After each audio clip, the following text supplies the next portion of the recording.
overseas chief for a major Chinese headhunting firm. Chinese media reported that Yu recruited talents for a state-run high-tech zone in a southwestern Chinese city. The zone hosts many companies affiliated with China's military, including telecom giant Huawei. Given Yu's extensive China ties, why is he interested in Boston? Boston is home to top US institutes like Harvard, MIT, and Boston University. Last month, Yu flew to China to meet with a Chinese Communist Party official. This official has a Chinese state agency in charge of monitoring Chinese people living overseas and their relatives. According to Chinese media reports, the CCP official tapped Yu with two tasks. One, boost foreign tours to China to court American teenagers, and two, recruit more overseas talents in the artificial intelligence field and bring them back to southern China's Guangxi province. Guangxi is home to a military district. Official reports say the province combines the defense and manufacturing industries together and is working to fortify them with AI technology. It's worth noting this province also provides economic support for neighboring countries, including Vietnam, Malaysia, and Thailand. Flora Hua, NTD News. Changes were made today to a White House COVID-19 website to include the likelihood that the virus came from a laboratory in Wuhan, China. The page now displays an image of President Trump and the text "lab leak" and the true origins of COVID-19. Changes made by the Trump administration include comments on a number of entities and individuals and how they responded during the pandemic, including former White House COVID-19 advisor Anthony Fauci. Under the Biden administration, the webpage included information on how to order COVID-19 tests, vaccines, and treatment, as well as information on long COVID. A UCLA graduate student is in federal custody after being detained at the U.S.-Mexico border. Her case is drawing protests on campus amid growing concerns over the Trump administration's immigration policies. NTD's Christina Corona has more from Los Angeles. We're here on the UCLA campus where a protest erupted yesterday after a former international graduate student was detained by U.S. Customs and Border Protection at the U.S.-Mexico border. The student was reportedly detained while attempting to re-enter the U.S. at the San Isidro crossing on Wednesday. UCLA issued a statement confirming the student remains in Customs and Border Protection and is actively working to gather more information. The university emphasized its commitment to supporting international students, stating they are vital to the Bruin community. This follows the Trump administration's push to cancel student visas and advance mass deportation efforts nationwide. UCLA students held a rally Thursday to protest these policies. Earlier this month, UCLA Chancellor Julio Frank announced that 6 current and 6 former students had their visas revoked. The student's health condition during detention remains undisclosed. As of Friday, the student's name and the reason for her detention have not been shared. Reporting from the city of Los Angeles, Christina Corona, NTD News. Hi, I'm Susan Lucci. Now, Harvard University is losing access to $2.2 billion in grants, $60 million in contracts at the federal level. The Trump administration's Joint Task Force to Combat Anti-Semitism announced the freeze of Harvard's funds after its heads refused to follow policies that would get rid of diversity programs and put some restrictions on student protests regarded as anti-Semitic. Now, on Harvard's side, they argue this is about protecting the constitutional rights of students and staff. On the Trump side, they say this is about upholding civil rights laws. Let me walk you through what's happening. First off, from the Epoch Times. Epoch Times says 2 weeks ago, the Department of Education and Health and Human Services, along with the General Services Administration, launched a review of approximately $9 billion in federal funding provided to Harvard. It says further on April 11th, the 3 agencies sent the university another letter with a more detailed list of demands. And it says this new letter instructs Harvard to overhaul its international admissions process to screen out applicants deemed, quote, hostile to American values or supportive of terrorism or anti-Semitism. In other words, don't bring in foreign students who are hostile to the United States or support like terrorist groups. You might not want to bring them here and give them a Harvard education. Now, it also says It also called on the university to commission an external audit, meaning outside of faculty, students, staff, and leadership, to assess, quote, viewpoint diversity across all departments and academic units, saying, well, do you have one singular idea that has infected the entire university? Is there a diversity of opinions, or is it a singular opinion and you're effectively indoctrinating everyone who goes through the university with that singular opinion? That's the question. Now, it says the administration demanded an audit of specific programs, most notably Harvard's Center for Middle Eastern Studies, that allegedly, quote, fuel anti-Semitic harassment or deflect ideological capture. Now, it says the audit must produce a report identifying any faculty, any employees who discriminated against Jewish or Israeli students or incited students to violate Harvard's rules following the October 7, 2023 Hamas-led terror attacks on Israel, which triggered a wave of campus protests all across the United States. Now, in response to this, the president of Harvard, Alan Garber, issued a statement to the members of the Harvard community. Here's what he wrote. He said, for 3/4 of a century, the federal government has awarded grants and contracts to Harvard and other universities to help pay for that work, talking about the medical research they do and other things like that. It says, along with investments by the universities themselves, has led to groundbreaking innovations across a wide range of medical, engineering, and scientific fields. These innovations have made countless people in our country and throughout the world healthier and safer. Again, noting that the Trump administration is talking about basically cutting off all that money now. Not shutting down Harvard, but just making it so we don't give them billions of dollars every year. And they say this. In recent weeks, the federal government has threatened its partnership with several universities, including Harvard, over accusations of anti-Semitism on our campuses. It says further in, I encourage you to read the letter to gain a fuller understanding of the unprecedented demands being made by the federal government to control the Harvard community. They include requirements to, quote, audit the viewpoints of our student body, faculty, staff, and to reduce the power of certain students, faculty, and administrators targeted because of their ideological views, like if they believe in terrorism or hate the United States or things like that, or just don't like the Jewish students on the campus, right? Their ideological views. But says further in, we have informed the administration through our legal counsel that we will not accept their proposed agreement. The university will not surrender its independence or relinquish its constitutional rights. The administration's prescription goes beyond the power of the federal government. It violates Harvard's First Amendment rights and exceeds the statutory limits of the government's authority under Title VI. And it threatens our values as a private institution devoted to the pursuit, production, and dissemination of knowledge. No government, regardless of which party is in power, should dictate what private universities can teach, whom they can admit and hire, and which areas of student and inquiry they can pursue, study and inquiry. Now, basically, soon after the Harvard president issued that statement, the Department of Education just kind of shut the whole thing down. They released their own statement. They announced the U.S. government funding to Harvard has now been frozen. This is the official notice from the Education Department. They say, quote, Harvard's statement today, they say, reinforces the troubling entitlement mindset that is endemic in our nation's most prestigious universities and colleges, that federal investment does not come with the responsibility to uphold civil rights laws.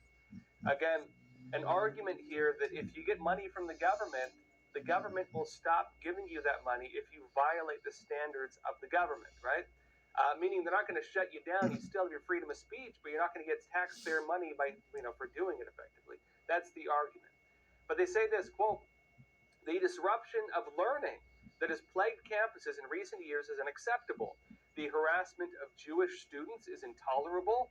It is time for elite universities to take the problem seriously and commit to meaningful change if they wish to continue receiving taxpayer support. The Joint Task Force to Combat Anti-Semitism is announcing a freeze on $2.2 billion in multi-year grants and $60 million in multi-year contract value to Harvard University. Now, look, the issue was raised at the White House press briefing as well. Press Secretary Karoline Leavitt, she clarified the position of the Trump administration. Watch this. The president made it clear to Harvard, follow federal law, no longer break Title VI, which was passed by Congress to ensure no student can be discriminated against on the basis of race, and you will receive federal funding. Unfortunately, Harvard has not taken the president or the administration's demands seriously. All the president is asking, don't break federal law, and then you can have your federal funding. I think the president is also begging a good question. More than $2 billion out the door to Harvard when they have a more than $50 billion endowment. Why are the American taxpayers subsidizing a university that has billions of dollars in the bank already? And we certainly should not be funding a place where such grave anti-Semitism exists. Now, President Donald Trump also issued a statement and suggested that the federal government could consider even further actions against Harvard. He wrote on Truth Social, quote, perhaps Harvard should lose its tax-exempt status and be taxed as a political entity if it keeps pushing political, ideological, and terrorist-inspired / supporting sickness. He said, remember, tax-exempt status is totally contingent on acting in the public interest. Now, Harvard also issued its own statement in response to all of this, and they said this. They said anti-Semitism and research funding, the government claims to have taken this action because it says the university has not fulfilled its obligation to curb and combat anti-Semitic harassment. They say Harvard continues to devote considerable effort to addressing anti-Semitism. We have strengthened our rules and our approach to disciplining those who violate them. They say we have enhanced training and education on anti-Semitism across our campus and introduced measures to support our Jewish community and ensure student safety and security. We have launched programs to promote civil dialogue and respectful disagreement inside and outside the classroom. We have adopted many other reforms, and we will continue to combat anti-Semitism and to foster a campus culture that includes and supports every member of our community. Curtailing research funding, however, will not help with this important work. What it will do is jeopardize life-saving cures, and they note a lot of the medical research they do there, as well as work that ensures our nation's economic and defense security. Now, like my personal take on all this raises a real question of whether government money comes with strings attached. You know, if you get government money, do you have to abide by certain laws? Can you do whatever you want? That's the question, right? There are different constitutional requirements for government entities versus like private entities. And for the most part, look, a private business can censor. Remember during the Biden administration when, Facebook at the time and Twitter, for example, at the time, they were censoring a lot of conservatives. Many people argued that's not censorship. Ridiculous argument. It is censorship, but it's not illegal censorship. If a private business wants to censor somebody because they don't approve of a certain speech, they can typically do it. There are some limits on it, but they can typically do it. That is not the case if you're a government entity. That's the difference, right? So a private institution can have their own standards on free speech to an extent. There are some limits to it when it comes to like discrimination and civil rights, but within some boundaries. A university, a private university, will allow diverse opinions. That's part of the debates that happen on campuses. And if you start saying you're not allowed to like this group, you're not allowed to like that group, you can criticize this one but not that one, while some would argue that is a form of discrimination.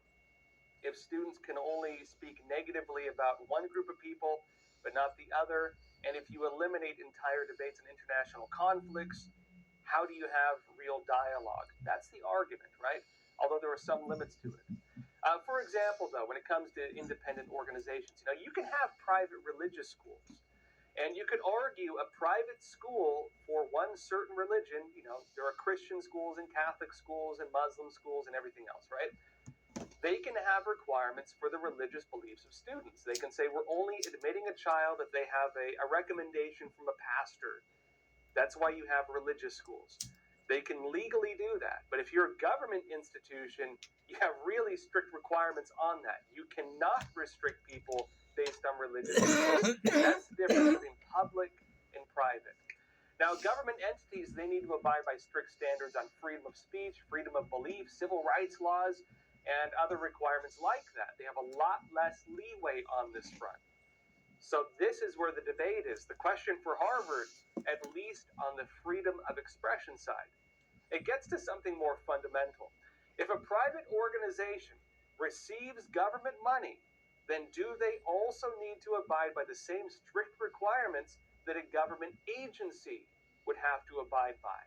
In other words, do all those normal forms of leeway and leniency and restricting free speech or restricting certain individuals, does that then apply to the organization which would not normally apply? Well, there are two sides to this argument, right? Now, on one side of this argument, we've seen what happens when the answer to that is no. If an organization can get government money, but the organization can do things the government cannot do. This led to accusations that taxpayer money was funding organizations that were doing things the government cannot legally do. During the last administration, this was a big talking point. This was the big argument when it came to systems for online censorship, right? There were public-private partnerships. Government gave money to organizations that were engaged in censorship. Much of that censorship was partisan. And so the argument was, are they paying private organizations to do things they cannot legally do? Can the private organizations getting government funding while carrying out forms of partisan censorship that government agencies cannot legally, do themselves, can they do that? That's one side of the argument, right? Meaning, even if you get government money, the government cannot really influence your practices. That is one side of the argument. And that's arguably how it's been done in a lot of ways until recently. The Trump administration seems to be changing this. The Trump administration seems to be taking another very different approach. They're effectively saying, if you get government money, you need to be in compliance with similar requirements to a government agency, meaning the whole breadth of the Constitution applies to you to the T. You cannot violate it. If you get government money, you need to be in compliance with the laws and the Constitution of the United States, and effectively, you're no longer purely a private institution. You are then, at least the money, then comes with strings attached like a public institution would have. And it's not just Harvard we're seeing them do this with. We saw similar things with the Trump administration cutting hundreds of millions of dollars in research funding to universities in Australia, one example of this. Because the Australian universities were not following U.S. standards against DEI policies, diversity, equity, and inclusion.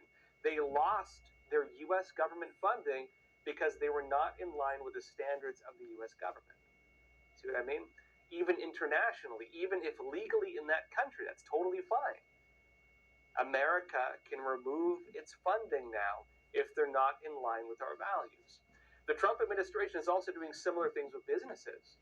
And so their approach is that if a business or a nonprofit is getting government money, they have to follow these standards, the U.S. Constitution, and that means no DEI, no ESG, no other things like censorship or violating people's civil rights. The standards are very strict if you're getting that money. Now, keep in mind, the Trump administration is not threatening to shut down Harvard either, right? They're just threatening to cut off the government funding.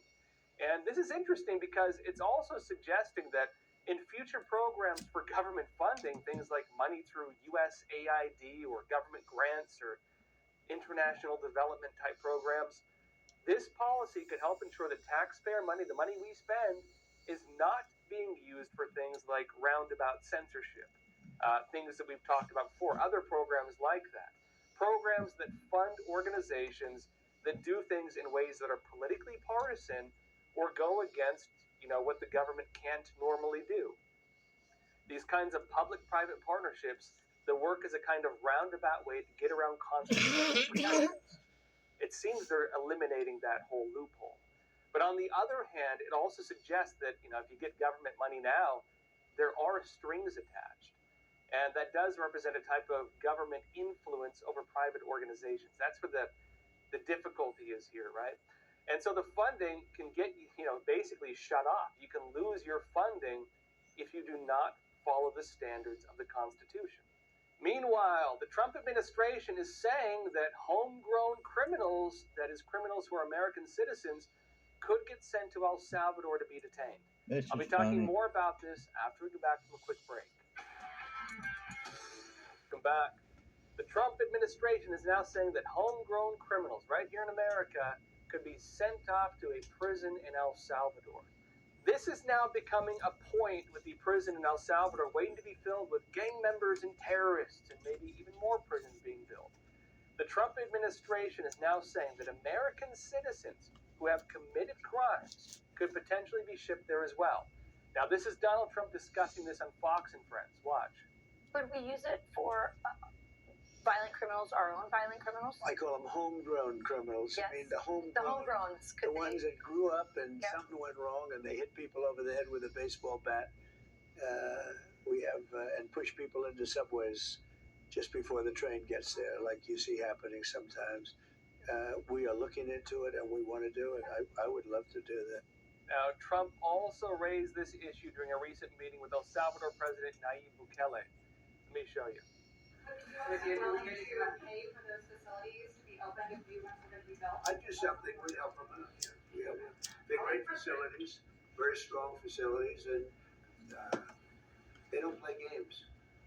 I'd like to go a step further. I mean, I said it to them. I don't know what the laws are. We always have to obey the laws, but we also have homegrown criminals that push people into subways that hit elderly ladies on the back of the head with a baseball bat when they're not looking, that are absolute monsters. I'd like to include them in the group of people to get them out of the country, but you'll have to be looking at the laws on that, Steve. Now, in terms of legalities, look, I assume the legal backing to send Americans to the prison in El Salvador, it will kind of be the same as what was used for Guantanamo Bay. Remember, Guantanamo Bay in Cuba, that was for terrorists or their supporters. And the problem we had with that, a lot of the accusations and criticisms, was that because of the terrorism laws in this country, to an extent, it kind of worked as like pre-crime. It was that you could be a suspect, you could be an individual believed to possibly have interest in carrying out these activities, or you supported them or something else. There was a bit of gray area that was questionable. And the question was raised, well, can a person be shipped off to a prison in another country and treated in kind of really rough ways? Can that happen if the individual has not committed a crime? The issue with, the Patriot Act and counterterrorism operations in the United States, on one side, it's to make sure we don't have a repeat of like 9/11. On the other side, it did represent a type of, monitoring, surveillance, and things like that that did overturn some constitutional protections, for example, on illegal searches and seizures. Can you be monitored if you have not committed a crime? Can you be surveilled? What are the limits of that? And so the laws were changed in such a way already that could open the door for what Trump is doing now. Donald Trump has designated certain gangs and cartels as terrorists. And it's possible similar laws could be used with this, including with the faculty in El Salvador, because understand what that means.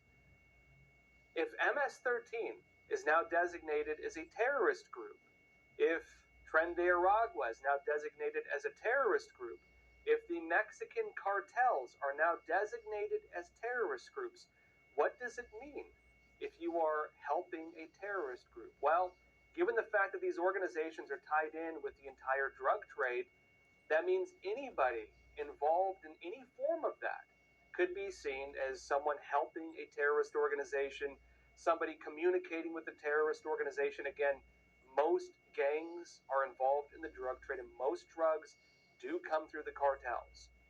And so the interweaving associations of these groups could mean that you have pro-terrorist individuals who could be surveilled, monitored, arrested, even without a crime under those laws, depending on how far they want to go with it.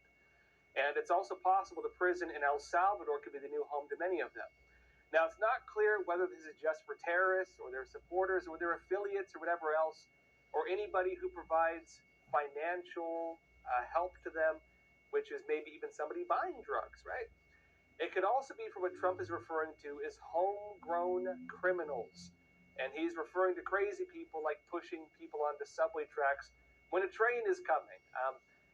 In New York, we have that every now and then. I don't know if those people are terrorist sympathizers, but without a doubt, they are insane criminals. Or the guy who set a person on fire in the subways recently. Things like that. And so we'll have to see the details on this, when or if we ever get there, if it happens. Well, everyone, that's all for tonight. Thank you for joining us. And as always, please take care of yourselves, stay informed, and stay free.